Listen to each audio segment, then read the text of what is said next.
Bienvenidos al canal de psicoanálisis de Diego Alberto Moreira. Quiero agradecer las preguntas y aportes sobre el video La subjetividad de la época. Hoy responderemos a los que preguntaron acerca del concepto de imicción de otredad. La imicción de otredad. La imicción de otredad es una expresión que usó Jacques Lacan para referirse a la forma en que el otro, en sus variaciones, se introduce en nuestra subjetividad. Es decir, cómo el otro con mayúsculas nos afecta, nos influye y nos transforma. ¿Qué es la otredad para Lacan?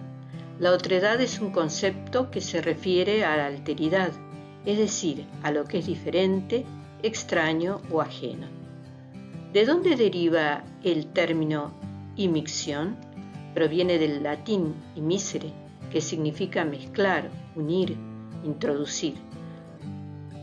Lacan lo empleó para designar la intervención, la participación de una alteridad, de un otro con mayúsculas en la estructura subjetiva. Lacan afirmó que la estructura se basa en una imicción de una otredad previa a cualquier sujeto. Dicho de otra manera, la estructura se forma por la intervención del otro anterior a cualquier sujeto. Esto significa que el sujeto se constituye a partir de un orden simbólico que le da sentido y le impone normas, y que ese orden simbólico es el otro con mayúscula.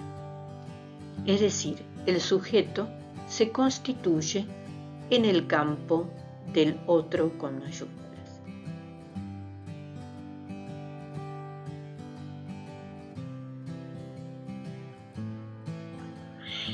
El término imicción se usó por primera vez en una conferencia que Lacan dio en Baltimore en 1966.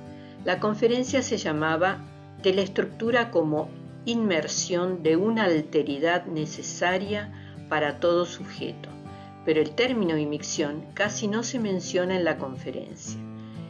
¿Esto a qué se debe? A que Lacan utilizó el término inglés immixing, que es una forma poco común de decir mixing. Quiso enfatizar la idea que la estructura no es una simple mezcla, sino una inyección, una intrusión de un otro con mayúscula en el sujeto. En el seminario 2, la clase 23, El sueño de la inyección de Irma, de 1954, Lacan considera que el analista es causa y parte del sueño en su devenir, y que el inconsciente es aquello que es del sujeto y dialécticamente no es del sujeto. Corresponde desde luego al analista. En este sentido, Lacan sostiene que el sueño es una formación del inconsciente, que implica una imicción de sujetos. Así, un fenómeno inconsciente que se despliega en un plano simbólico, como tal descentrado respecto del ego, siempre tiene lugar entre dos sujetos, es decir, que una formación del inconsciente es una imicción. En la carta robada de los escritos se lee: la pluralidad de los sujetos, naturalmente, no puede ser una objeción para todos los que están avisados desde hace tiempo en las perspectivas que resume nuestra fórmula. El inconsciente es el discurso del otro con mayúscula. No hablemos de recordar ahora lo que le añade la noción de la imicción de los sujetos, introducida antaño por nosotros al retomar el análisis del sueño de la inyección de Irma. Lo que distingue a una sociedad que se funda en el lenguaje de una sociedad animal, incluso lo que permite percibir su retroceso etnológico, a saber, que el intercambio que caracteriza a tal sociedad tiene otros fundamentos que las necesidades, aún satisfaciéndolas. Lo que ha sido llamado el don como hecho social. Todo eso, por consiguiente, es transportado mucho más lejos, hasta objetar la definición de esa sociedad como colección de individuos, cuando la inmixción de los sujetos forma en ella un grupo de muy diferente estructura.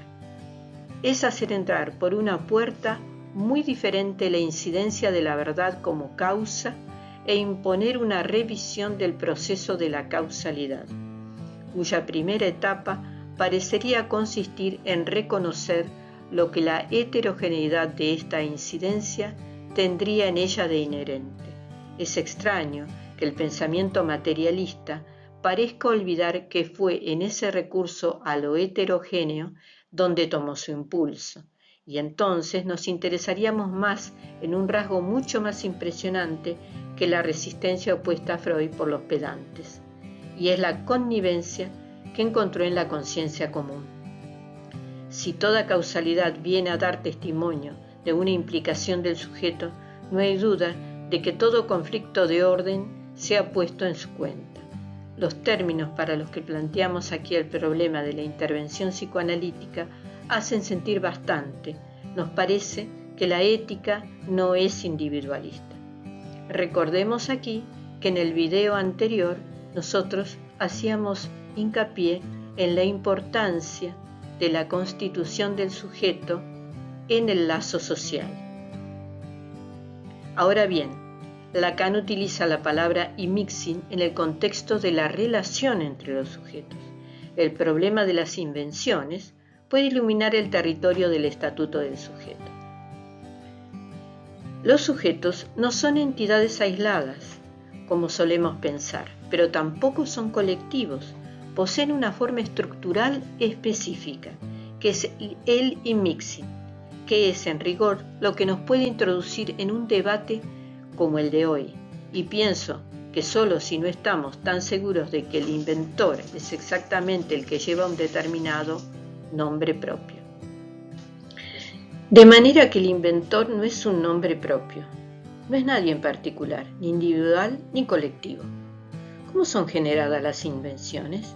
Son producidas, podemos decir, exactamente al mismo tiempo o en el lapso de pocos meses la una de la otra, por sujetos, debo pronunciar esta palabra tarde o temprano, que se encuentran a grandes distancias, geográficas o de otro tipo, los unos de los otros. Entonces aquí es donde reside la cuestión, en proponer el término sujeto para esta conexión y en demandar que lo distingamos del vuestro ser vivo que usted introdujo con toda su animación. El sujeto no se identifica con ninguna realidad más o menos objetiva, con ningún humano. El sujeto es ese vínculo que hay entre ellos. Ese es el tema, es el asunto, es lo que se piensa, el material verbal que se produce entre dos humanos y los supera. Lacan usó el ejemplo de los inventos para mostrar que hay un sujeto que no es un individuo, sino un asunto o tema, un conjunto de frases significantes que circulan en una época. Este conjunto de frases es el resultado de la intervención del otro con mayúscula, el orden simbólico que precede y determina al sujeto. Así, dos personas pueden hacer el mismo invento sin conocerse y en lugares diferentes, porque comparten el mismo sujeto, el mismo, eso se pensaba en la época, o sea, el aire de los tiempos. Bueno, hasta aquí hemos llegado por hoy. Nos vemos en el próximo video. Quiero decirles que si les ha gustado esta grabación, nos den un like y les recuerdo suscribirse.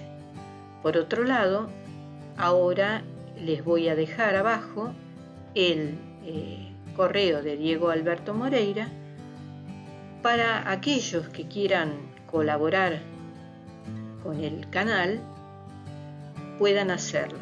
Nosotros, a los que nos escriban al correo, además de contestar sus preguntas, como hacemos siempre, sus comentarios, vamos a proveerlos de los medios para hacer sus aportes.